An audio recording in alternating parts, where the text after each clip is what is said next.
กราบสบายดีพ่อแม่พี่น้องเบิดสุขุสุขคนเด้อยินดีต้อนรับเข้าสู่ซองบ้านนงชาแนลเช่นเก่าเช่นเคยพี่น้องวันนี้บ้านนงออกมาถ่ายคลิปเนาะมาเอาบรรยากาศพี่น้องมาตอนมาผากพี่น้องอ่าตอนเสาร์พี่น้องเลยอากาศตอนเสาร์เนาะตะเวนกำลังสีพ้นขึ้นจากผู้พี่น้องไปทำมาเบิ่งน้ำกันพี่น้องว่าภาพธรรมศาสตร์งามเสาร์มันสิ่งสวยมันสิ่งงามสันใดพี่น้องไปเบิ่งน้ำกันพี่น้องนี่ก็เป็นภาพยามเสาร์พี่น้องเลยนี่บ่แม่นห่วยห้องยังพี่น้องเพราะว่านำเสกมานพี่น้องนำเขื่อนพี่น้องมันแง่เข้ามาพี่น้องเลย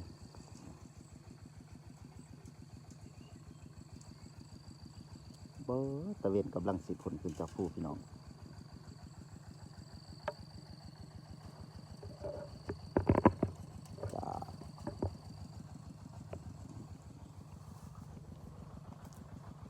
จะแม่น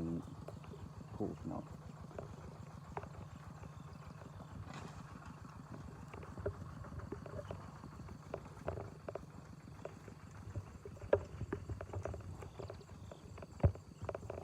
อากาศยามเสาร์พี่น้องเลย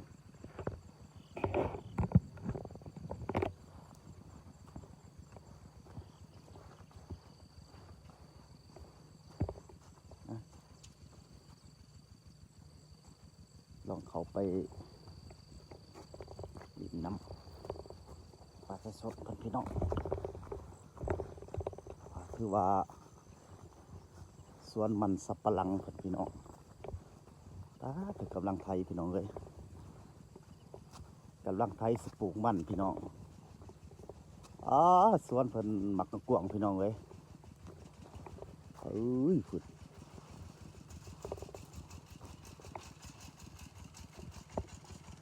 คือว่าเพิ่นปลูกแน่แล้วพี่น้อง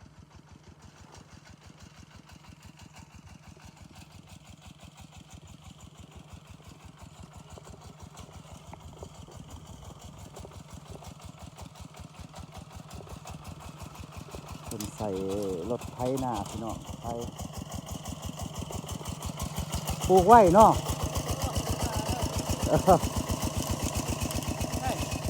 โอ้ยถ่ายคลิปคือว่าเพราะว่าเครื่องผู้นี่พ้นจะตกไว้พี่น้อง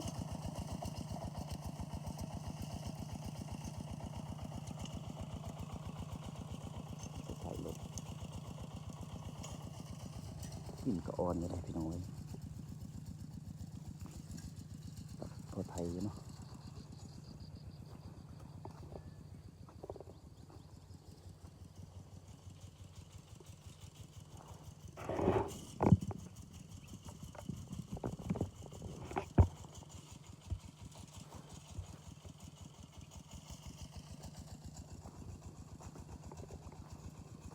คือว่าเป็นไทยเป็นเห็ดเป็นคู่พี่น้อง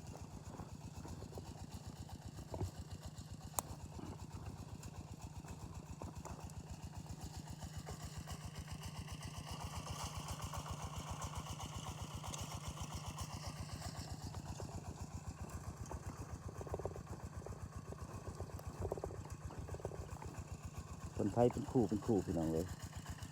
อาจจะเสียบตามคู่แต่ว่า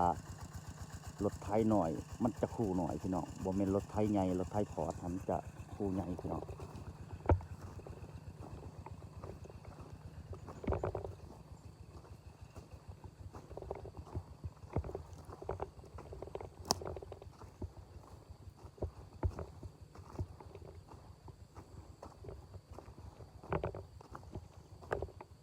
นี่ก็ถือว่าเป็นปลูกแล้วพี่น้องเลยปลูกตามคู่นี่พี่น้อง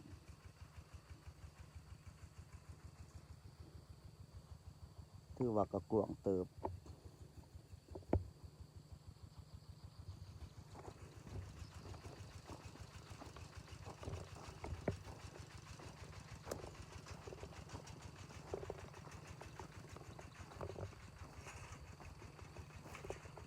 ปลูกไว้เนาะ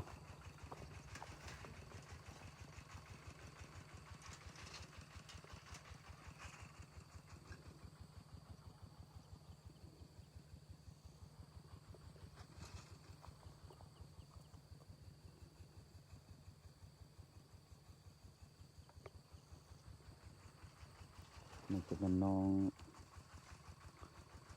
บ่แม่นน้องพี่น้องเพราะว่าน้ำมันแย่เข้ามาพี่น้องเว้ย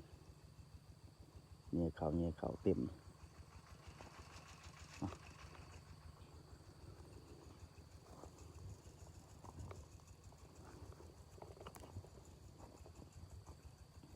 ก็ถือว่า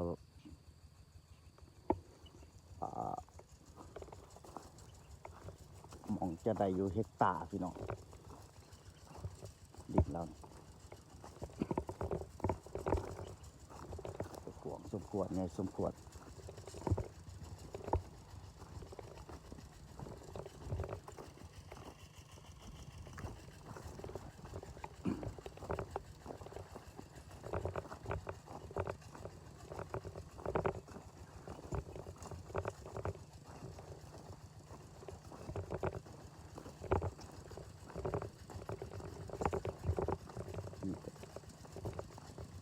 อาจจะเป็นติดผู้พี่น้องเว้ยตามอย่างติดผู้เพราะว่าบนได้มันดินเพียงพี่น้องเขาจะไม่ปลูกมันหรือว่าซักเขาพี่น้องซักเขาให้เนาะ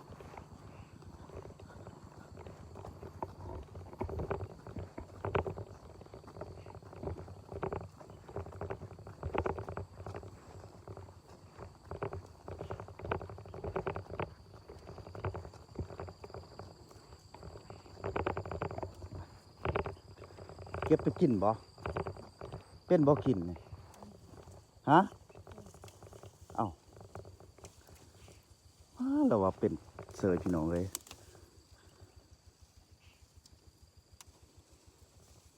บัดทั้งบ้านอ้ายเนี่ยบ่กินเลยนี่เขาว่ามันยานมันเบื่อมันสั่งโอ้เนาะเป็นเสยพี่น้องเลยมันสับปะหลัง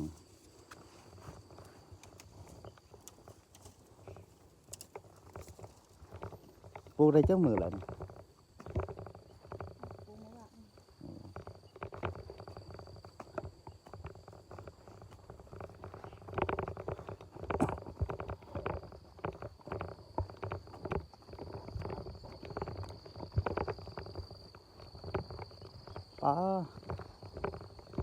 นี่มาจัก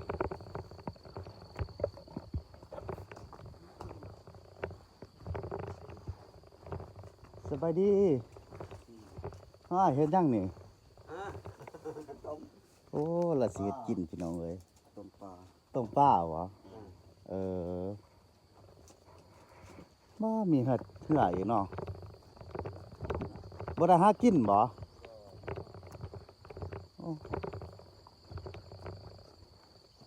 แล้วจะเอาเหือมาใส่เฉพาะครอบครัวแล้วพี่น้อง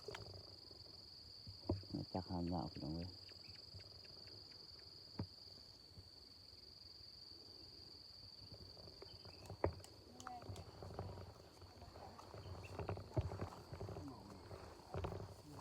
มอง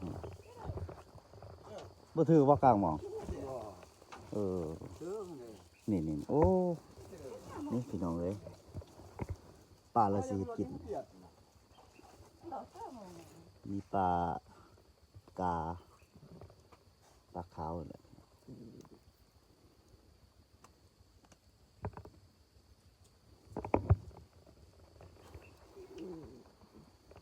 โอ้ดินนี่ทรงสิงามเลยเบิ่ง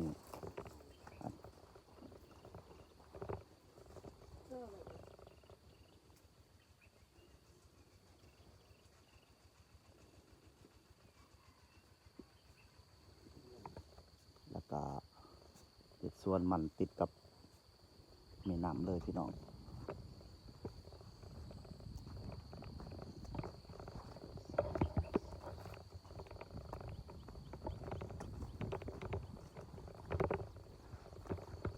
นี่ติดแบบนี้ถือว่าได้พ้นพี่น้องเลยถือว่าโอ้หัวใหญ่ดีพี่น้องเห็ดแบบนี้เราเห็ดเป็นคู่เป็นจุกพี่น้องโอ้ดินเราก็ติดกับนี่จะเป็นแม่น้ำเซกามานพี่น้อง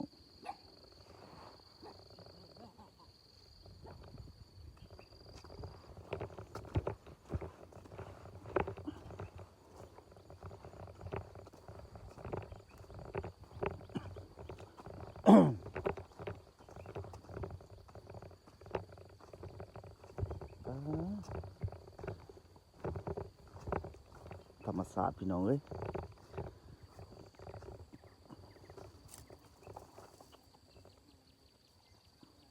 งามไม่ดีพี่น้องโอ้ป้าพี่น้องป้าป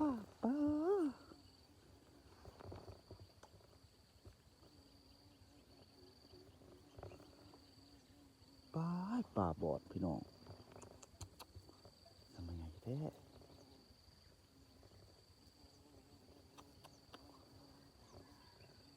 โอ้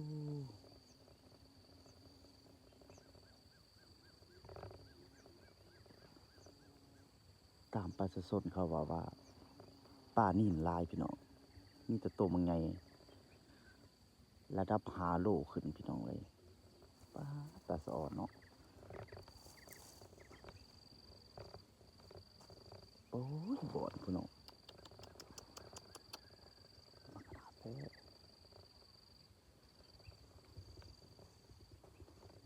สวยมันนะ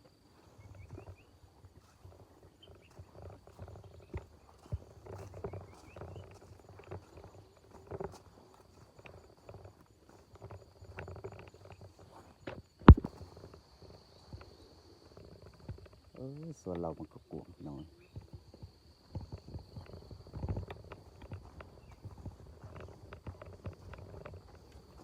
เราจะมาปลูกเถียงอยู่ให้เรา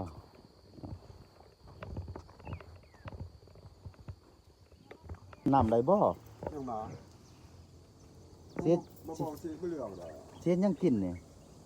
นี่สิต้มอันนี้นี่ใส่ปลาโอ้ต้มใส่ปลาพี่น้องเนี่ย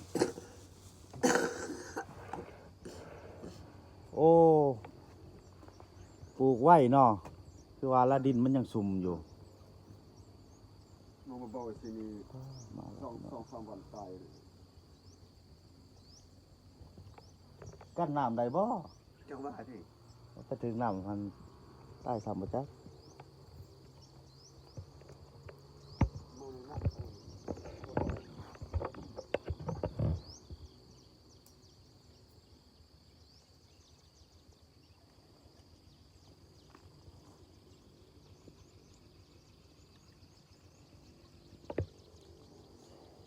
บรรยากาศยามเสาร์พี่น้องเอ้ย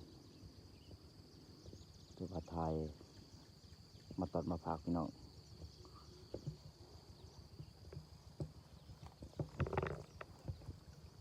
บ่ได้ลองใส่เบ็ดเบิ่งบ่เบิ่งยาป่าบอนขนาดใหญ่บ่มีแบบนั้นแบบทอดเสียบมีนั่นมีนั่นอยู่ดินนั่นถึงเนาะอันใส่แนวอื่นบ่ถึงใช่มานี่มีแต่ข้ออายเบิดบ่นี่นั่นแหละโอ้เที่ยวหัวปีนี้ได้เท่าไหร่ปีนี้บ่ปี2 ปีนี่เขาบอกเวียดทะแบมเฮ็ดปีนี้อายเองเฮ็ดบ่เบิ่งดินคือสิงามนะเนาะโอ้ตะกี้ลูกเอ้ยมันใหญ่ๆปั๊มเอาขวานปั๊มจักสีบ่ฮอดพุ่นเบิ่งนั่นคล้ายๆเท่านั้นเท่านั้นทั่วอันนี้จะไข่นี่นะพอจะแทนทางงานนะใช่ราชไข่นี่เนาะไม่อีสังคือว่าแกนไม่อีสังไม่แดงไม่แดงบ่ป้าแกนนี่แกนเท่านั้นที่เบิ่งไม่แดงนี่เฮ็ดเซานี่100 ปีอีหลีเหรอไม่ใครไม่จิกบ่เรื่องไม่จิกมันอมอนเอาสั่งมาเรื่องไม่แดงเลยเรื่องมีท่าสิอมอน100 ปีก็คู่เก่าเราจะปูถอดออกถอดยาก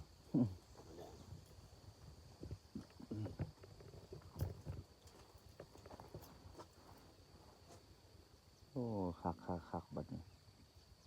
เบิ่งดินคือสิงามมามันต้นงามเป็นได้เท่าใดที่30 ล้านได้อ้อเขาเองเฮ็ดจังซี่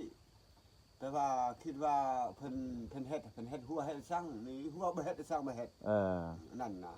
1 2 3มาเพิ่นบ่ให้เด้ค่อยง้อควายเขาเนาะ คันรักษามันได้ดีให้สิได้หลาย ดีอยู่เพื่อบอกเฮ็ดหัวเฮ็ดแผล มันก็ บ่ มา เฮ็ด ทางนี่ คันไปเฮ็ดหัวเฮ็ดสั่งนี่เขาบอกเพิ่นเฮ็ดหัวไปเฮ็ดสั่งบ่เฮ็ด ไทยคู่อีกโตคักเพิ่นเฮ็ดบ่ได้เซาบ่เราว่าเฮ็ดซื่อ เพิ่นว่าสิให้ปีหนึง3ล้านบ่ให้ ๆอ่า นั่นที่ก็เครียด อือ เพราะว่าดูเอ้ยเจ้าบ่มีดินให้ไปเฮ็ดดินค่อยอยู่หั่นหนึ่งเช็ดหัวส่งมาเจ้าเศร้าแด่ อืม เพิ่นว่าให้ปีกายเพิ่นว่าพอเมื่อแต่เวียดก่อนจังจะให้ หรือบ่ให้ว่าปีนี้บ่ให้อ๋อบ่ให้ ได้เซาป้ายล้านบ่ ชาวไปล้านที่เพิ่นได้ อ๋อ ถึงปั๊มไม้หมู่ได้เป็น30ล้าน ก็ไม้ 30ล้าน งัวควายเขานี่บ่ งูควาย เออ เขาแล้วเขาเนี่ยเบิ่นเพิ่นไปเฮ็ดหัว เออ นี่เบิ่นแล้วบ่นั้นหันหัวเพมัดเฮ็ด แม่นแล้วสวนต้องเฮ็ดหัวเฮ็ดแค นั่นสิเพราะว่าเฮ็ดหัวดีๆเด้อลูกเอ้ย อืม เอาได้ย้อนมันหัวนะบ่ให้เงิน ต้ม จ่าย ต้มเอาบ่หรือว่าจังได๋ ต้มเอา ออมเอาบ่ ต้ม ต้มเอา บ่มีหยังกินยังช่วยอยู่ลุ่มอีกเมื่อแล้วอันนี้จะเฮ็ดอยู่ลุ่มอีก อืม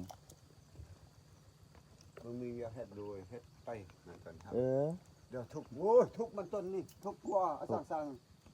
มันแม่นน้อย แม่นแล้ว ราคาดีคือปีกายแค่ได้ที่นี่ราคาบ่ดีสั่ง ปลูกแล้วยังสิเอาหญ้าเอาช่างมันนี่เนาะ อือ เอาหญ้าสิหยัง จักเขียยาจักฉีดยาเตรียมขนาดเอายาฉีดเอามาเฮ็ดมันเอาทุกข์ทรมานตัวหาเงินบ่เป็นเลยนะจึงเฮ็ด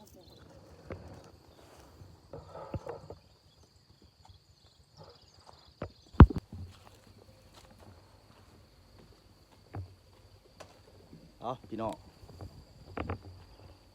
ภาพธรรมชาติพี่น้องเอ้ยมาตอดมาผักพี่น้อง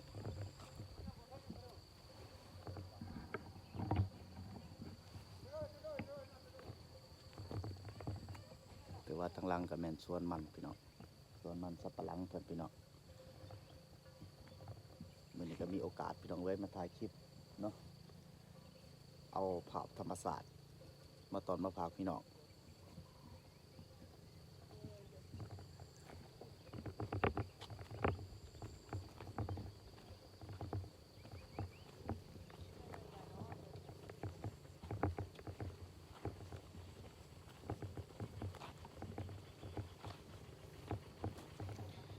อ่ะพี่น้อง